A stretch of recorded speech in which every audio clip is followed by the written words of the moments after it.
नमस्कार दोस्तों, आज 27 जून है और आज के द हिंदू में क्या और क्यों पढ़ें इसे लेके हम फिर से हाजिर हैं।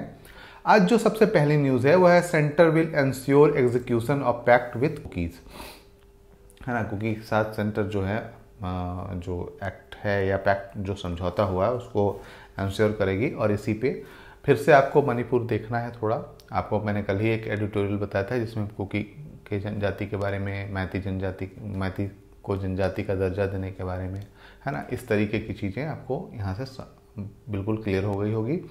एक और न्यूज़ है, deadline to apply for higher PF pension extended to July 11, है ना। तो ये एक इम्पॉर्टेंट न्यूज़ है।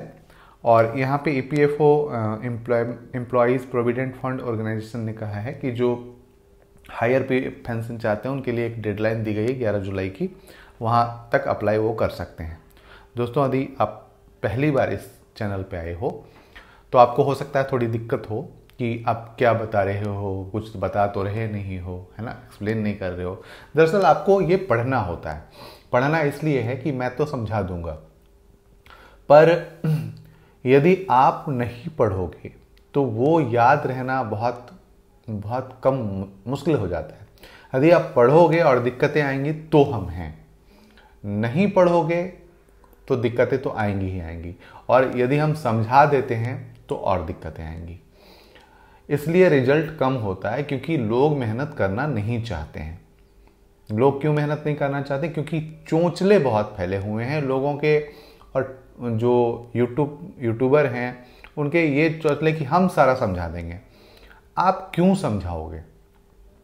जो बच्चा आईएएस बनने जा रहा है, जो बच्चा पीसीएस के टॉप लेवल पे जाना चाहता है, जो बच्चा मतलब जिला संभालने जा रहा है, आप उसे समझाओगे? आप उसे समझने दो, समझाने का प्रयास मत करो, समझने दो। हाँ, कहीं पे दिक्कत होती है तो आप उसके लिए खड़े रहो। यही दिक्कतें आपके चयन नहीं होने का कारण बनती हैं। क्यों चयन नहीं होता? कई लोग पूछते हैं क्यों चयन नहीं होता। यही कारण है, क्योंकि हम शॉर्टकट अपनाना चाहते हैं। हम क्या चाहते हैं कि हम सुन लें। हम नहीं चाहते हैं कि हम पेपर के साथ 2 घंटे, 2.5 घंटे, 3 घंटे तक मतलब लड़ाई करें या पढ़ें उसको, बहुत अच्छे से समझें उसको। ये नहीं चाहते हैं। हम क्या चाहते हैं कि बस कहीं से एडिटोरियल, कहीं से एनालिसिस मिल जाए और हम उसको पढ़ लें। देखिए, ये उसके लिए फायदेमंद होता है जो पहले से बहुत सारी चीज़ें पढ़ चुका है। उसके लिए थोड़ा फायदेमंद ये हो जाता है कि बस सुन लिया, हमने पढ़ रखा है, बस थोड़ा सा सुन लिया तो उसको बहुत सारी चीज़ें समझ में आ जाती है। ये आपके साथ भी होगा। यदि आपने 6 महीने तक इसे लगातार कर लिया तो आपको बहुत आसानी से with in half an hour, ये 1 घंटे में आप पूरा अखबार खत्म कर लोगे। लेकिन उसके लिए पहले आपको 6 महीने तक लगातार कोशिश करनी पड़ेगी, समझनी चीज़ें पड़ेगी।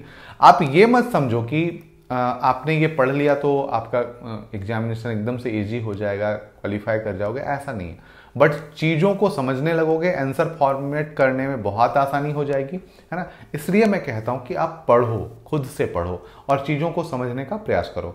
तो यदि आप पहली बार आए हैं, सब्सक्राइब नहीं किया तो सब्सक्राइब कर लें, लाइक कमेंट करें, मुझे अच्छा लगेगा। आगे चलते हैं। तो ये आप पढ़ लेंगे कि ईपीएफओ क्या होता है पहला तो, है ना।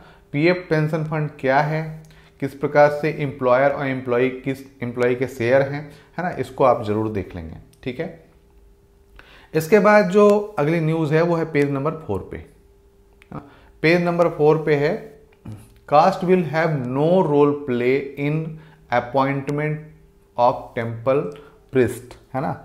हाईकोर्ट ने कहा है, कहाँ के हाईकोर्ट ने कहा है? मद्रास हाईकोर्ट ने कहा है कि जो मंदिर के पुजारी होते हैं उसमें कोई कास्ट जो है कोई रोल प्ले नहीं करेगा, है ना। उसके लिए जो योग्यता होनी चाहिए वो निर्धारित होनी चाहिए और वो प्रिस्ट बन सकता है। इसी पे पूरी बात है, तो आप इसमें पढ़ेंगे, ठीक है। इसके बाद एक केस भी है इसमें, अपॉइंटमेंट अर्चक जो है टेम्पल प्रिस्ट, यहाँ पे एक केस है, Seshammal and others versus state of Tamil Nadu 1972। ये याद रखेंगे, अर्चक के बारे में थी, तो उसको आप थोड़ा सा ध्यान रखेंगे। और इसको जब कुछ ऐसे सवाल यदि पूछे जाएं, एथिक्स में पूछे जाएं या सामाजिक क्षेत्र के सामाजिक वाले हिस्से में पूछे जाएं, तो आप वहाँ से आंसर कर पाएंगे। इसके बाद जो पेज नंबर 6 में है, एक ग्रैंड रिवाइवल, ये आपको देखना है। इंडिया एंड इजिप्ट हैड री established close tie in recent year, है ना। भारत और अफ्रीकी देश, जो उत्तरी अफ्रीकी देश हैं, वो इजिप्ट, उसके बीच में समझौते हुए हैं। और मोदी जी का स्टेट विजिट था, 29 साल में पहली बार था किसी का भी, और कोई भी प्रधानमंत्री मतलब जाने वाला पहला था।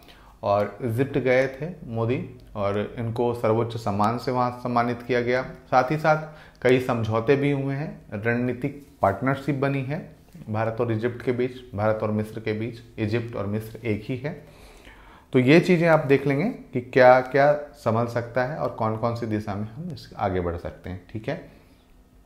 इसके बाद है laying the foundation for a future ready digital India, है ना।